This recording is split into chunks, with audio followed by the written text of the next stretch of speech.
Hi, and welcome to the Thrive Method Hub. I'm so glad that you're here.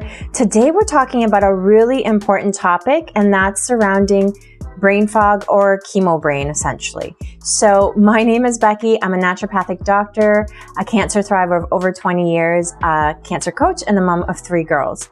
And if you've had any symptoms of chemo brain or brain fog, it can really feel debilitating. A lot of people really get anxious around it as well. And really, it can be things like forgetting what we were just about to do, or forgetting where you had just placed your keys, and really actually having memory lapses as well. There may be some trouble concentrating on different things, and inability to focus on things for a long period of time, which really makes things like multitasking more challenging than they used to be as well. Trouble remembering things like names or places or words even that we used to be able to remember and remember it really quickly. Taking a longer time to finish different things as well, because again, we're having a hard time remembering or just focusing on what we're doing at hand. So those are some of the symptoms that you might feel. And for some of you that have had those symptoms, you're wondering, what is going on here? And what can cause chemo brain or brain fog are a number of things. They all are related around the treatments that we've received as cancer patients as well. But some of the things that can potentially cause brain fog to happen or worsen it is actually things like the cancer itself. So we're talking about if we have brain tumors, that can impact our the way that our brain functions as well. Drugs that we get during treatment, so whether it's chemo, steroids, anti-nausea, other pain medications, all those things can also impact the way that our brain functions, the way that we're able to remember things, and also that cognitive component. So other conditions that we may have, like diabetes or high blood pressure, can add on to that as well. Other things that we're going through, so the fact that you can't sleep at nighttime, the fact that you have more pain, the fact that you're tired maybe, and also just overall overwhelmed with depression or anxiety. There are so many different things that we could be going through that can also add onto that chemo brain and brain fog as well. If we feel weak and more frail than we used to feel, again, surgery and the drugs used around surgery, infections, potentially hormonal changes, and these may be caused because of the drugs that we're put on, being postmenopausal and having some nutritional deficiencies as well, can all impact our brain function, and so add on to that chemo brain and make it really hard for us in order to function more normally like we used to. So normally, here are a few things that we can start to consider in terms of helping that chemo brain, helping it improve over time. It may take a bit of time, so part of it is being patient with ourselves, right? And exercise can actually help with that, improve that thinking and ability to focus. It's one of the reasons that we want to exercise. And exercising doesn't mean that we have to do anything crazy. Things like even gardening or taking your pet for a walk, or just going on a walk or a light jog by yourself, all those things can actually improve attention and concentration levels, as well as have other benefits that we know about, right? But in terms of that brain fog, again, we want to ensure that exercise component is there as well.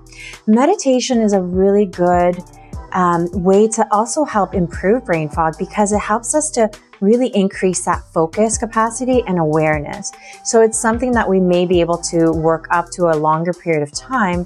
And if you're someone that's like, oh, I can't do meditation, then that's fine. There are many other ways that we can potentially work on that brain fog and chemo brain. The way that I also help my patients through with chemo brain is through dietary recommendations. There are so many foods that can either hinder or help our mental capacity, whether we have chemo brain fog or not, and other things as well as certain nutrient deficiencies, right? So if we're deficient in some vitamins and critical nutrients, this can also really impact the way that our brain is able to function. We want to ensure too that we exercise our brain, maybe do some classes, do some puzzles, learn a new language, something different that allows our brain to, again, try and make those connections that for some reason have been lost a little bit or have been impacted.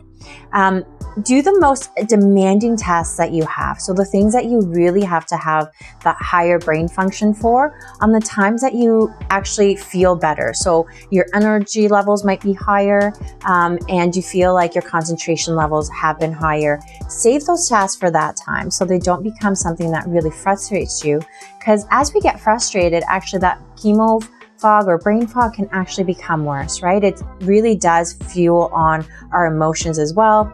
We want to set up and follow some sort of routine. Routine is really great for things like chemo fog and that brain function, because we want to give our bodies some memory of what we're doing on a constant day-to-day basis. And when we do that, then the brain starts to function a little bit better too. So some things around that would be, where you might put your keys, where you might put that book on a regular basis, different places for different things that are specific for those things, and that we continue to do the same pattern over and over again, that we follow that routine, that we place our keys at a certain spot when we get home.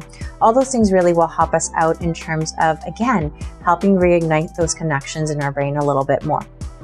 Try not to multitask as much as possible when you are suffering from some changes with your cognitive focus and other things as well, because we want to just try and focus on one thing at a time. Just give your brain a little bit of exercise, but not too much where it gets frustrating to do.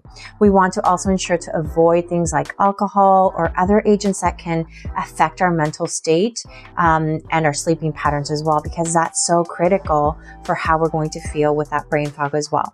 Definitely ask for help when you need it. Your friends and family are there to help.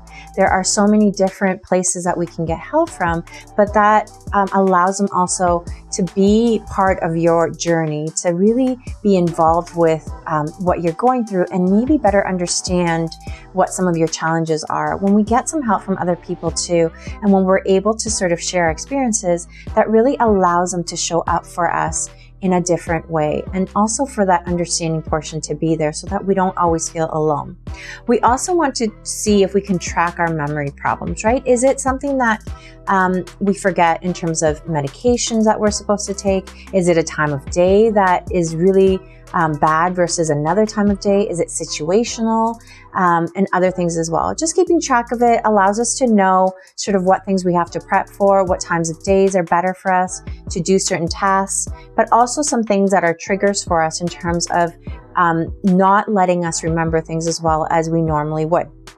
And again, this might be the hardest part, but really part of it too is trying not to focus on the things that we can't do so well right now, because really with time and with the right tools, like that diet, like that bit of exercise, like creating more a routine, like sort of having a diary for a lot of these things that we're experiencing and getting the help that we want, things will improve.